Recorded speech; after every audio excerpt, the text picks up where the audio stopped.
After two bucks in particular, there's one buck that is a really nice mainframe 10. He has like 8-inch brow tines. We call him Browser just because, his brow tines are massive, and he's an older buck. We think that he's probably 6 years old. We got lots of pictures of him last year. He was around the property all year long, through the winter, through the spring, through the summer, so he lives here. I know where he's bedding. He's probably bedding about 300 yards from where I'm going to hunt this morning. Then another deer is a deer that we call Flat Top, and he is either a 4.5 or 5.5-year-old buck. It's kind of hard to tell because he's had an injury, so I think he is not as big body-wise as he should be. But just judging off of what he looked like last year, and what he looks like this year, we think that he's probably 4.5. But he is a really nice buck. He is not a mainframe anything. He has this really funky rack that's high, really high. He probably won't score well, but he has either 13 or 14 scoreable points, and he is got huge bases. But unfortunately, we have not gotten a picture of him in almost 2 months. He's all spring, all summer, he was on this property. And then my camera died where he was most likely bedding close to. And we haven't got a picture of him since. I think his home range is very small. He does cross this road like he did last year, so maybe he moved into the other side of the road and he's just located somewhere else. But we were getting a picture of him. We haven't gotten any pictures of. So if we see him this weekend, that would be amazing. I think I may have gotten a picture of him lately, but he was like 60 yards from the camera and it was at night. So it's kind of hard to mistake the rack. So I think it was him, but it wasn't clear. But hopefully we get an eye on one of these bucks. And then there's a few other 4-year-olds that are really nice that it's going to be a game time decision if I get an opportunity. But hopefully we see one of these bucks and we can either get eyes on them or maybe even an arrow.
Big days here.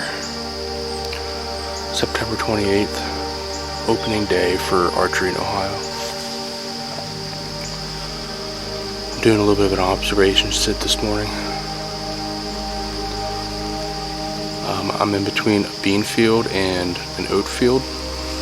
There's an oat field behind me, and then directly behind the camera is a bean field. And then I have a creek system that's also running behind me. So it's been raining the last few days. It's supposed to be decent out today. It's starting to drizzle a little bit right now, but it should stop. So I got in here. I waited till daylight and got in here. I didn't want to spook anything off these fields. Took my time getting in here. Got everything set up. I was knocking off the rust a little bit.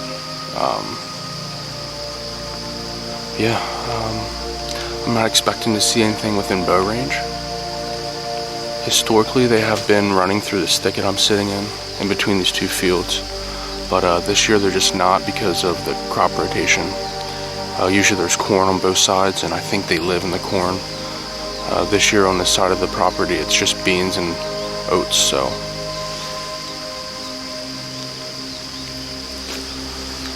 I'm gonna sit back, relax. If I see something great, if not, I'm just happy to be in the tree.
All right, so I am back at my truck.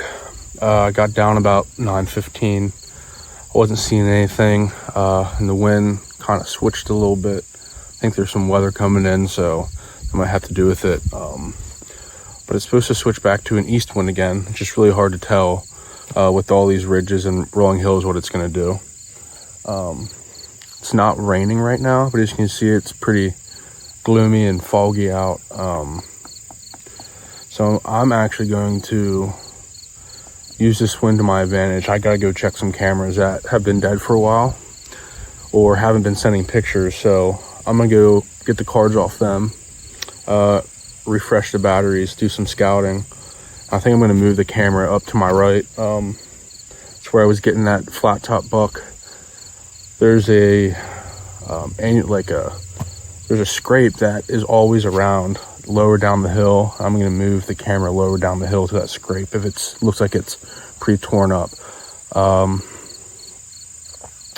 And then there's a camera down below it in a alfalfa field that I'm going to go change the batteries on. I'm not going to take my bow. I have no need to take it. It's just going to be a pain. I'm going to just act like I'm scouting, you know. I'm not going to really be stealthy, but I'm not going to be stupid. So, you know, if I see anything along the way, any sign, any tracks, any kind of rubs or anything, I'll show it to you guys. But other than that, I'm just going to be changing some camera batteries. All right, so I got up to my camera and then up to my stand. My stand is right there. And this camera hasn't sent me pictures in almost a month and a half, but it was still working. It was just too low to send them. So I'm gonna look through these pictures and see if we were missing anything for the last 2 months. I'm hoping that flat top buck was on here. I found the buck that I'm in here after. We didn't get a picture of him for like 2.5 months because his camera was dead, and this was the only camera we were getting him on. Look at this, just last week.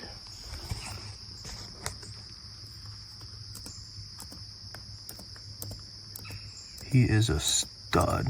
I haven't seen him since the velvet came off, and he does not disappoint.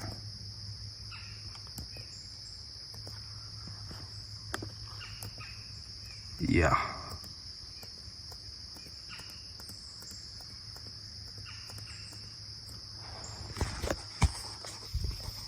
I think I know where I'm hunting tonight. That is crazy. I thought for sure he was off this property, but I didn't even get all the way through the picture, so he could have been here the whole time. I just didn't know because his camera wasn't sending anything. All right, I got out of there just because there were so many bucks daylighting in that area based off that camera. I found a few more scrapes. I'm going to camera number 2 to get it fixed up, which is in this alfalfa field. It was corn. That was all corn there. This is our alfalfa mix. They just cut the corn last week. I got a camera there and a camera down there along with the feeder. But yeah, this is a sweet spot. Early season.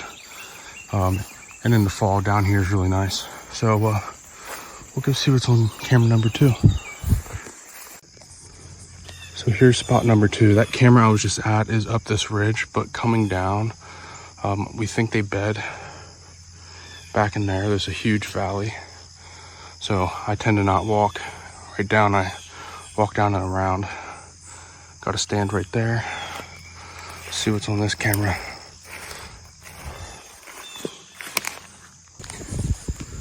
All right, so this is the top of the property. I'm breathing a little hard because that hill's a lot steeper than it looks. But yeah, those reveals, they didn't take any pictures once they died. So I left one of them there. I'm gonna relocate one of them and try to find a scrape and put it on this side. Over scrape, if I can find one. So far, no luck. Whew. But yeah, I'll let you know if I see any more sign. So I'm down in this bottom, and there's food plots were up there. I just relocated the camera, put it on a scrape tree. There's some rub signs in here. This like isn't fresh, but a couple weeks old. We jumped a pretty nice buck right there this summer when we were out here putting this camera out here.